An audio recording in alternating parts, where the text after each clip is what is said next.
Welcome to today's deep dive, where we're looking at something pretty mind-bending.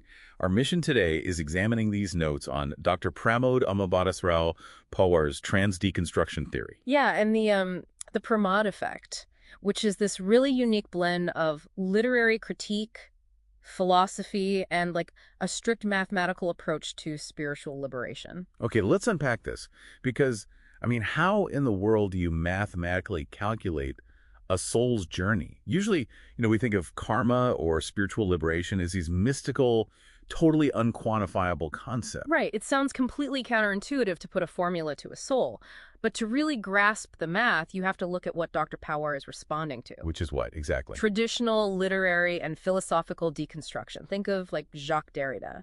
The whole goal there is breaking down meaning. You dismantle language and societal structure. But doing that just leaves you stranded, right? Yeah. In this void of pure uncertainty. Exactly. Dr. Power's theory is designed to push straight through that void, and he uses a very specific sequence to do it. It's 1 minus 1 equals 0 equals 1. Wait, hold on. You can't just slap an equals 1 at the end of a 0. Mathematically, that's absolute nonsense. Yeah. What do these numbers actually represent for the person listening to this right now? To your pushback, let's translate the variables. The first one, that's your ego. It's your job title, your bank account, your reputation, basically every label society uses to define you. Okay, got it. And the -1 represents intense suffering or, extreme self-sacrifice. It's a force that forcefully subtracts your ego. Which mathematically brings us to 0. Right.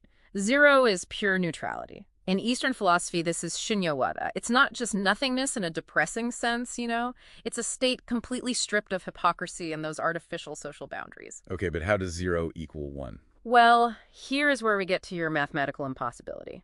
It is only from that absolute 0 state, the total removal of all boundaries, that you can reach the final one. Ah, okay. That final one is monism, ultimate spiritual oneness and cosmic liberation. Oh, wow.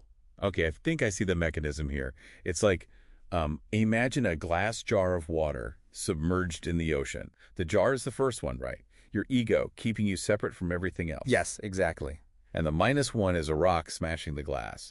The 0 is the fact that the jar just doesn't exist anymore. Right. But the instant that boundary hits 0, the water that was inside you doesn't vanish.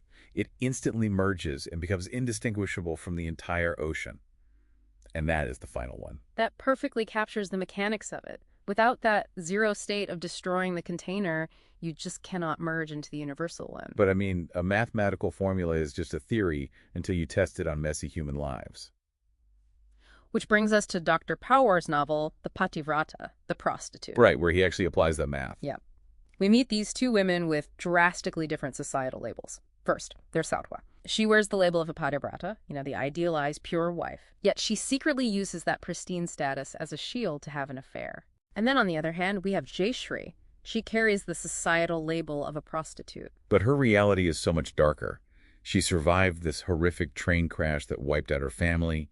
She is only selling her body out of sheer desperation to buy medicine for her paralyzed husband. What's fascinating here is how Dr. Pawar introduces a second mathematical concept to evaluate them, the Chaitanya-Shakti equation. Which does what, exactly? It functions kind of like a ratio. It divides your inner moral agency by your external social pressures.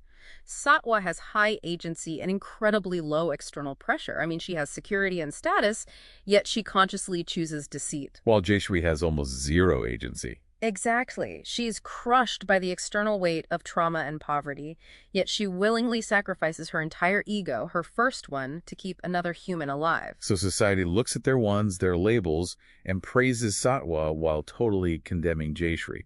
So where does the actual equation get solved? In what Dr. Pawar calls the room without walls, it's this afterlife space of absolute judgment where earthly context just evaporates. Oh, so the packaging is gone. Completely stripped away. And there, Jayashree's life balances perfectly. 1 minus 1 equals 0. Because her ego was shattered through selfless sacrifice, she achieves that final cosmic one. Satwa fails the equation. Because she used deception to protect her ego, she never reached 0, so no liberation. But they don't stay in the afterlife. The novel throws this massive curveball where both women are revived back into the physical world. Yes. Satwa wakes up holding this mysterious old train ticket with the words, "Every label has a cost."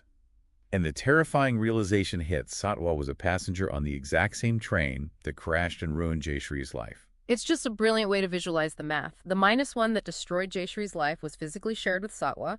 It proves that their karmic equations were entangled the entire time, totally blind to the artificial labels dividing them. Wow. So what does this all mean for you listening right now? I mean, it's a hard push to stop evaluating the people in your life based on their societal packaging, their ones, and start looking